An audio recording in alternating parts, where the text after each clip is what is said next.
tous, enchanté d'être parmi vous aujourd'hui. Je suis Selim Meskin, donc je travaille au sein de Danone dans l'organisation Data and Analytics et plus particulièrement sur le domaine de la finance. Donc on travaille avec les équipes centrales et locales pour améliorer un petit peu la partie analytics et analyse des données sur ce périmètre-là. Et donc le but aujourd'hui avec Arnaud, c'est de vous présenter un petit peu la transformation qu'on a faite au sein de Danone durant ces 2-3 dernières années avec les nouvelles technologies et particulièrement de Snowflake. Peut-être qu'Arnaud va se présenter. Oui, rapidement. Donc, moi, je suis data architecte chez Solution BI. Alors, je suis aussi depuis 2 semaines Snowflake Data Super Hero. Donc, si vous voulez savoir ce que ça veut dire, suivez mon LinkedIn. Vous aurez plein de news en français, des nouvelles publications de Snowflake. J'ai accès aux équipes produits de Snowflake qui me partagent en avance de phase des nouvelles et j'anime comme ça une communauté. Tu peux Bien. continuer. Je fais une petite introduction au niveau de Danone. Je pense que vous connaissez un petit peu la société, mais la mission de Danone aujourd'hui, c'est d'apporter la santé par l'alimentation au plus grand nombre de personnes possible. Ça, grâce à un portefeuille de produits qui est composé autour de la nourriture ou de l'alimentation et de la boisson. D'accord. Et notre direction et notre directive, c'est One Planet, One Health. Quelques chiffres clés. Donc Danone présent dans plus de 120 pays avec un top 10 qui est principalement au niveau des USA, Chine, et, Europe et au niveau de Europe, on va dire principalement. D'accord. Environ 27 milliards de chiffre d'affaires en 2023. Donc là, les chiffres sont pas forcément à jour, mais on fait un petit peu et on fait un mix entre Europe, North America et le reste du monde en termes de chiffre d'affaires, c'est à peu près 50-50. Et environ 100 000 personnes à travers le monde et on est présent, en tout cas on a des bureaux dans 57 pays aujourd'hui. En termes de catégories de produits, vous les connaissez également, je pense. Notre portefeuille est composé à 50% d'aliments, de produits laitiers, pardon, avec certaines marques que vous connaissez, hein, Alpro, Activia, etc. Numéro 1 mondial. Specialized Nutrition, qui est quelque chose d'un peu moins connu. On est numéro 2 par rapport à la nutrition infantile et numéro 4 par rapport à la nutrition médicale pour adultes. Donc, c'est les laits pour enfants, par exemple, et des aliments très spécialisés pour des maladies rares. Et on a aussi la partie boisson, qui est la plus petite en termes de portefeuille, mais on reste numéro 2 mondial et numéro 1 en Europe, avec des boissons style Evian, Badois, donc que vous connaissez évidemment. Tout ça pour dire qu'on est donc basé sur 3 catégories de produits avec un environnement assez complexe, une organisation mondiale qui nécessite aussi d'harmoniser un petit peu les façons de travailler et qui nous apporte quelques challenges au quotidien au niveau du monde de la finance. À mon tour de prendre la parole très rapidement pour vous expliquer qui on est. On est 300, mais on est 300 répartis sur une belle diagonale dans le monde, ce qui nous permet d'avoir des points de contact très très proches de nos clients et d'apporter des niveaux de support dans le monde entier, comme on le fait d'ailleurs avec Danone. On a vraiment des équipes qui sont réparties partout et selon leurs expertises et leur localisation, ça permet de créer des belles synergies. On va passer au slide suivant. Notre spécialité, c'est la data. On est des purs players data. Sur la partie analytics, donc tout ce qui va être mise en valeur de la donnée, création de datasets, de dashboards, etc. évidemment, mais bien sûr la conception et la construction de data platform cloud à l'état de l'art. Et on a un focus métier sur la finance. Donc on est capable aussi d'accompagner des clients qui ont vraiment des problématiques métiers sur la consolidation financière. On va passer au prochain. On est partenaire Snowflake premier, donc on fait partie des quelques sociétés en France à avoir ce niveau de partenariat, ce depuis plusieurs années. Et on a énormément de projets à nos actifs. Vous avez un exemple de notre panel de clients en bas. C'est des clients qu'on accompagne en France, au Canada ou partout dans le monde pour certains, comme c'est le cas de Danone. Et enfin, le prochain slide, et après, je rendrai la parole à Selim que vous êtes venu écouter. On est les premiers sur le marché à lancer une offre spécialisée sur les native apps que vous avez vu tout à l'heure en démonstration pour construire des touchpoints avec vos utilisateurs métiers très directs, très focus sur des solutions métiers Et nous, on développe ça très rapidement. On a une offre en taille de t-shirt. En 10 jours, vous pouvez avoir votre Native App qui est en prod, sécurisé, diffusé, etc. Donc, n'hésitez pas à venir nous parler du type d'application qu'on peut construire pour vous très rapidement. Et j'en ai fini. Merci, Célim. Euh, bon, je commence un petit peu sur la partie donc concrète du projet sur lequel on a travaillé donc avec les équipes de Solution BI au niveau d'Anon. Donc, comme je vous l'ai dit, grosse société multinationale, beaucoup d'organisations dans différents pays, différentes catégories de produits. Et donc, au niveau de la finance, un certain nombre de challenges et de défis au quotidien, et principalement pour un process assez critique, et le process de closing ou de clôture qui se fait de façon mensuelle. Donc, les équipes dans tous les pays de Danone passent énormément de temps ou passaient énormément de temps à produire des reporting ou des présentations à leur management parce que manque de définition commune de certains KPI ou de beaucoup de KPI, on va dire, pour générer les chiffres et donc nécessitait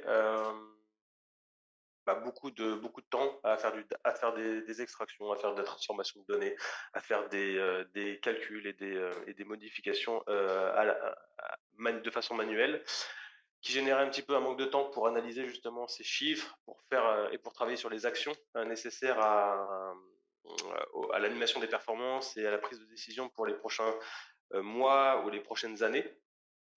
Et effectivement nous générait aussi un manque de flexibilité et d'adaptation par rapport à des changements de contexte, que ce soit économique ou sanitaire. On a eu la crise du Covid il y a quelques années, où on a vu ce manque de flexibilité au sein de Danone, où on n'était pas capable forcément de réagir parce que pas d'outils, pas de définition commune et pas de reporting standardisé au niveau de la finance. Et donc pour avoir des chiffres au niveau du groupe, c'était assez compliqué.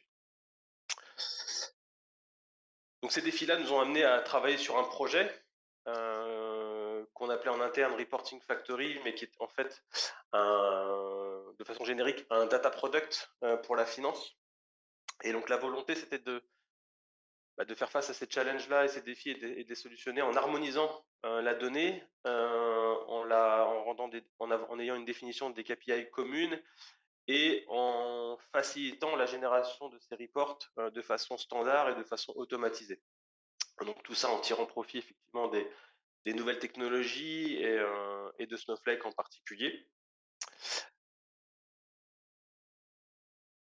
Je m'arrête là et je montre un petit peu les différents bénéfices que ce data product nous a permis de tirer parti et d'avoir et de bénéficier au fur et à mesure des années, parce que c'est pas quelque chose qui s'est fait en 6 mois, et je vais vous montrer un petit peu la genèse du projet plus tard.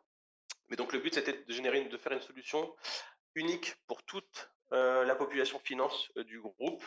C'est environ 400, on est maintenant passé à 500 d'ailleurs.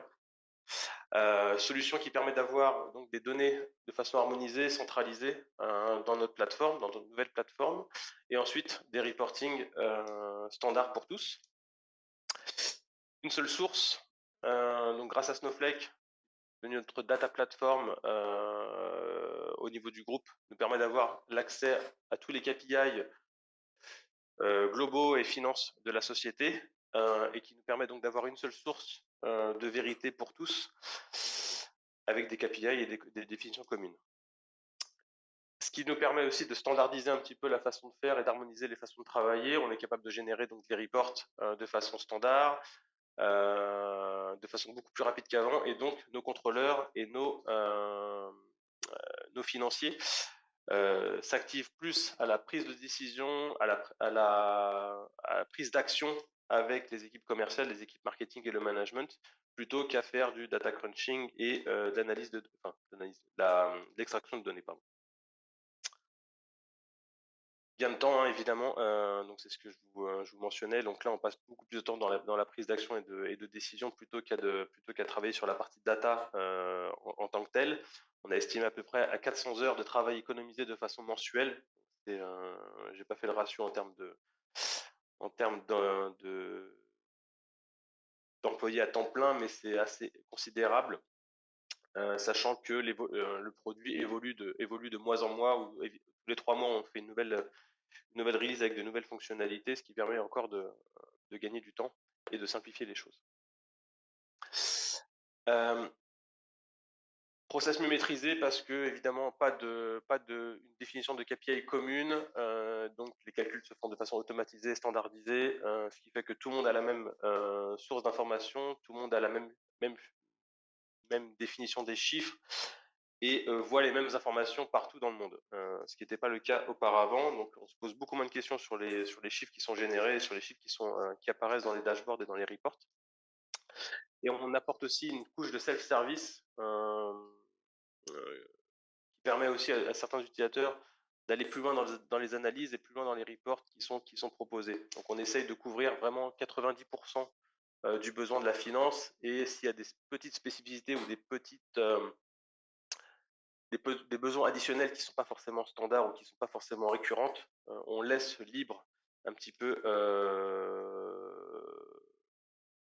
on laisse libre choix à l'utilisateur de se connecter, on va dire, à notre couche de data et faire l'analyse en mode self-service.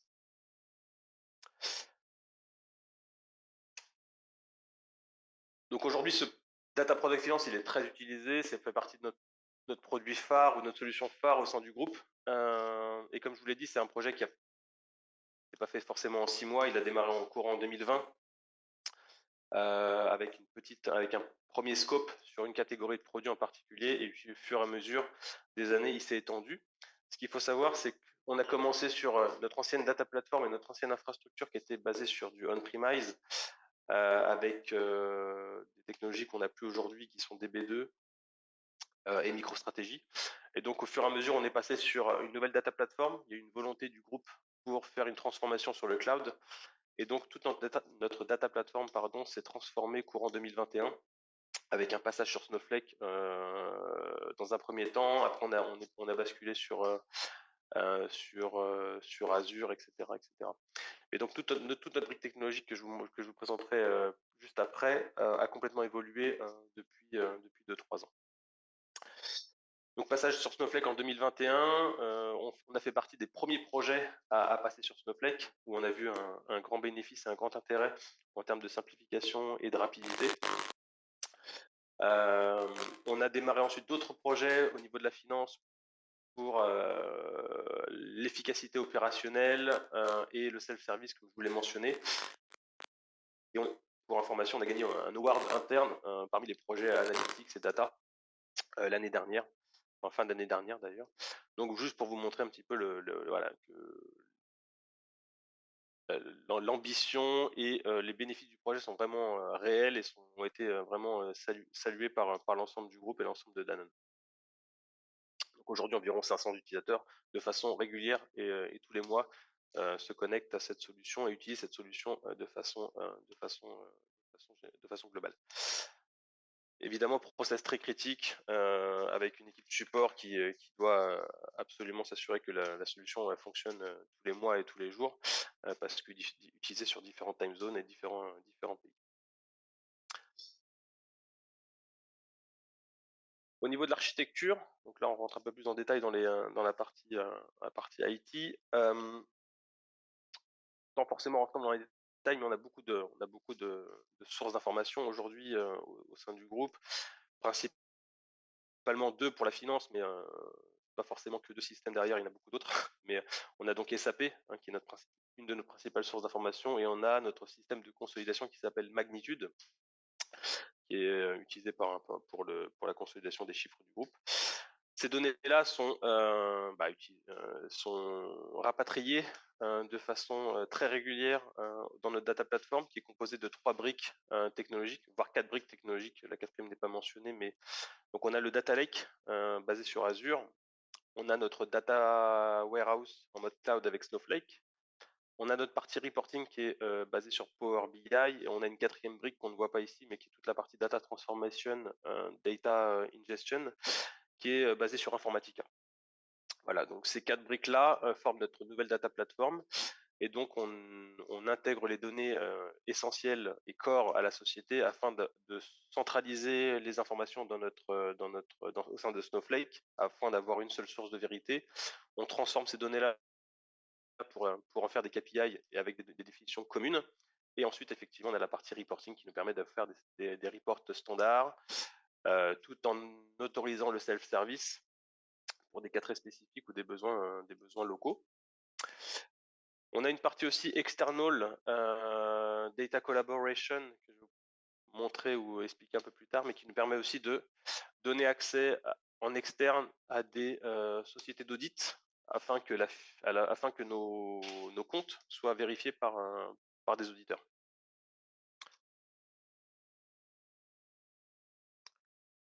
Donc, brique par brique ou partie par partie, sur la partie, un de nos challenges, on va dire techniques, qui était un petit peu la partie magnitude, donc notre système de consolidation où se trouvent les informations financières dont on a besoin pour la partie reporting. Pour ceux qui ne connaissent pas, c'est un outil assez complet, mais qui génère un certain nombre d'enregistrements, un certain nombre de lignes qu'on doit absolument récupérer. Donc on fait un petit peu un refresh incrémental et une extraction incrémentale de ce système-là, mais qui est assez fastidieux et assez long.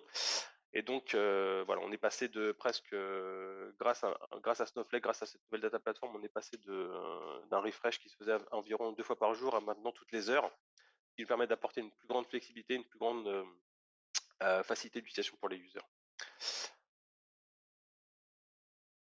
Sur la partie nouvelle data platform en mode cloud, l'avantage de Snowflake principalement nous a apporté une facilité au niveau de l'agilité et de la collaboration entre les développeurs et les end users, pour chaque nouvelle release, chaque nouveau changement, une grande facilité dans le test et dans les changements.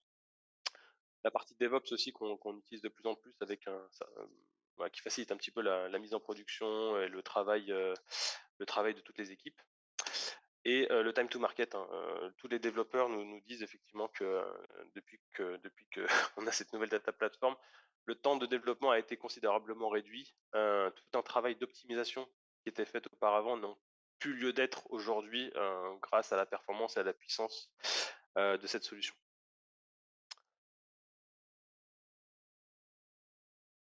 Voilà, donc ça c'est ce que je vous disais, donc la puissance de calcul qui permet d'accélérer certains process et l'optimisation qui est beaucoup moins importante, beaucoup moins nécessaire qu'auparavant avec notre ancienne plateforme, nous permet aussi d'automatiser certains tests de nos régressions grâce à cette puissance de calcul.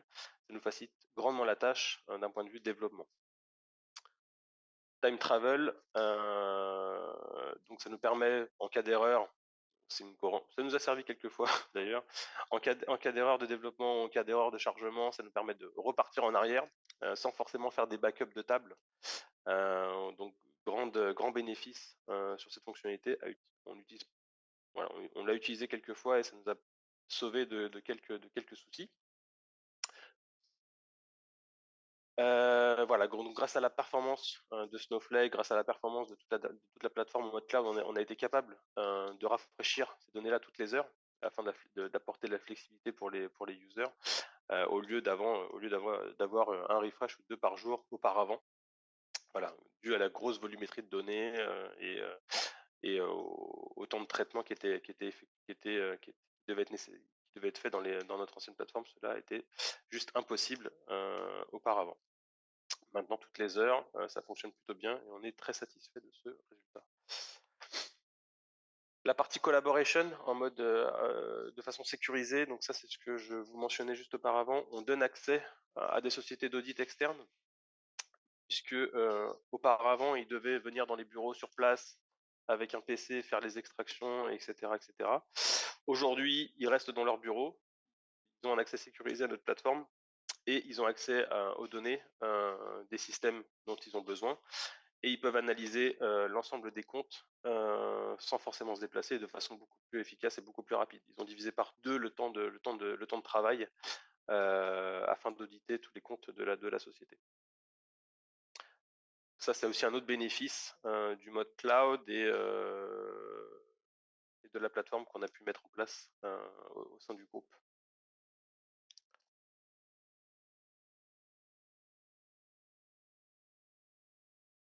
Dernier avantage, mais ça donc c'est plutôt un avantage d'un point de vue développement et d'un point de vue interne, c'est la partie vraiment les développeurs avec lesquels on travaille nous ont vraiment confirmé que travailler donc avec avec Snowflake et notre plateforme, leur ont fait gagner énormément de temps, permettent de faire des choses beaucoup plus rapidement, de façon beaucoup plus efficace, avec tout un tas de mécanismes DevOps, les mises en production, etc., qui ont été qui ont été très facilités, pardon, depuis ce changement. Donc, si on compare effectivement, moi j'ai connu l'ancien, j'ai connu le nouveau. Si on compare l'ancien et le nouveau, on est capable quand même de réduire de 30 à 40% le temps de développement. Enfin, quand je dis temps de développement, c'est temps de développement, mise en production plus test, etc. Avec tout un tas d'optimisations qui ne sont plus nécessaires et avec une facilité de temps de réaction ouais, de flexibilité par rapport au feedback des users qui peut être considérable. Surtout au niveau de la finance, comme je vous l'ai dit, avec un process critique de façon tous les mois, avec 500 utilisateurs qui utilisent la plateforme, c'est quelque chose de non négligeable.